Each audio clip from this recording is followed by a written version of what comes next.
আমরা সবসময় বলি যে আমরা কিন্তু স্পিনের উপরে বেশি নির্ভরশীল। একটা প্লেয়ারের সুস্থ থাকাটা খুব ইম্পর্টেন্ট। না, প্রথমত দলের স্পিড কমেনি। কারণ আসলে ওডিআই ফরম্যাটে যেহেতু আমরা হেরে গেছি, এটা তো আসলে পাস্ট হয়ে গেছে। এখন আমাদের নতুন একটা ফরম্যাট আসছে, টি-20 ফরম্যাট। আমরা চেষ্টা করছি যেন আসলে জিতার জন্যই নামা। সবাই তো জিতার জন্যই নামতে চায়। সো আমাদের মনে হয় যে আজকে একটু আমার কাছে মনে হয় বোলিং আমরা 15 থেকে 20টা রান হয়তো আমাদের বেশি হয়েছে। আমাদের যে বোলিং অ্যাটাক আমরা চাইলে পারতাম আর একটু রানটা কাট করতে, হয়তো আমাদের রানটা কাট করলে আমাদের ব্যাটারদের জন্য একটু ইজি হতো। না, আমার কাছে মনে হয় দেখেন আমরা সবসময় বলি যে আমরা কিন্তু স্পিনের উপরে বেশি নির্ভরশীল। তারপরে দেখেন আমাদের লাস্ট কিছু ম্যাচ যদি দেখেন, আমাদের পেসাররা কিন্তু ভালো করছে। আমরা কিন্তু মারুফাকে দিয়ে সম্পূর্ণ ওভার কমপ্লিট করাতে পারছি, আমরা তৃষ্ণাকে দিয়ে করাতে পারছি। সো পেস বোলারদেরকে আসলে আপনি রান রেটে একটু উপরে যাবে, এটাই স্বাভাবিক। কারণ তারা স্লোগে বল করে, তারা পাওয়ার প্লেতে বল করে। সো ওইটা চিন্তা করলে হবে না। আমার কাছে মনে হয় যে ওভারঅল আমার কাছে খারাপ মনে হয় না। আমি জানি না আপনার কাছে কতটুকু মনে হচ্ছে। আমার কাছে মনে হয় যে ওরা সর্বোচ্চ চেষ্টা করছে। এটা টসে জিতে আসলে ফিল্ডিং করার সিদ্ধান্তটা ঠিক কতটুকু ফলপ্রসূ হয়েছিল বা কি কারণে ফিল্ডিংটা দারুণ ছিল?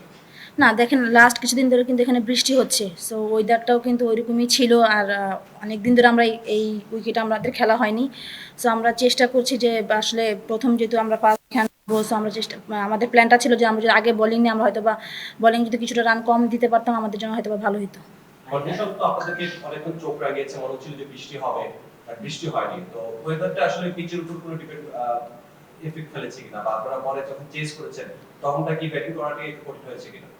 না, আমার কাছে নরমালি মনে হয়েছে। কারণ আসলে আমরা অনেক দিন পরেই তো এই উইকেটে আসলে আমরা ব্যাটিং করতে বা বোলিং করতে নামছি। আমার কাছে মনে হয় যে বললাম যে আমরা আমাদের রানটা যদি আরেকটু কাটার করতে পারতাম, আমাদের ফিল্ডিংও কিছু মিস ফিল্ডিং ছিল, আমাদের বোলিংয়ে কিছু একটু রান বেশি হয়ে গেছিলো, যার কারণে আমাদের ব্যাটারদের জন্য একটু প্রেশার ছিল।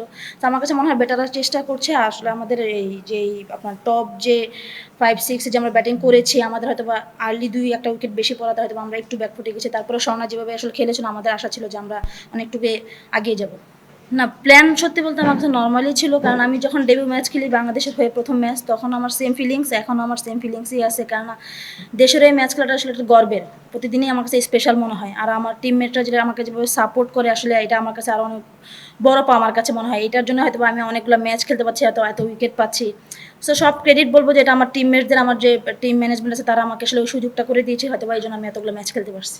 না, আমার কাছে মনে হয় প্রথমত আসলে ইনজুরি ফ্রি থাকাটা খুব ইম্পর্টেন্ট।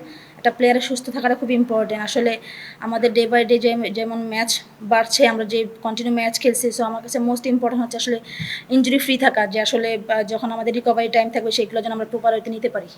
Thank you. আমার কাছে মনে হয় যে ভাই আমাদের কাজ হচ্ছে মাঠে ক্রিকেট খেলা। আসলে আমরা ওইটার মধ্যেই বেশি ফোকাস থাকি। এটা আসলে মাঠের বাইরের কাজ। এটা আসলে যারা ম্যানেজমেন্ট থাকে, যারা আদার্স দায়িত্বে থাকে, এটা তাদের দায়িত্ব। কিন্তু আমার কাছে আসলে ওইগুলো চোখে পড়ে না। আমার কাছে মেন ফোকাস হচ্ছে আমি মাঠে কতটুকু ক্রিকেটটা খেলতে পারছি, কতটুকু 100% দিতে পারছি, এটা আমার কাছে ইম্পর্টেন্ট মনে হয়। অবশ্যই আমরা নেক্সট ম্যাচ যখন নামবো, জেতার জন্যই নামবো। আসলে সিরিজ জয়ের জন্যই নামবো। আমাদের এখনও 2টা ম্যাচ আছে। আমরা আশা করছি আমরা যদি ভালো ক্রিকেটটা খেলতে পারি, যে আজকের তুলনায় যদি বেটার ক্রিকেট খেলতে পারে, আমার কাছে মনে হয় রেজাল্ট আমাদের পরে আসতে পারে। সো আমাদের চেষ্টা থাকবে যে আমরা নেক্সট ম্যাচটা যেন আমরা এর থেকে ভালো কিছু করতে পারি।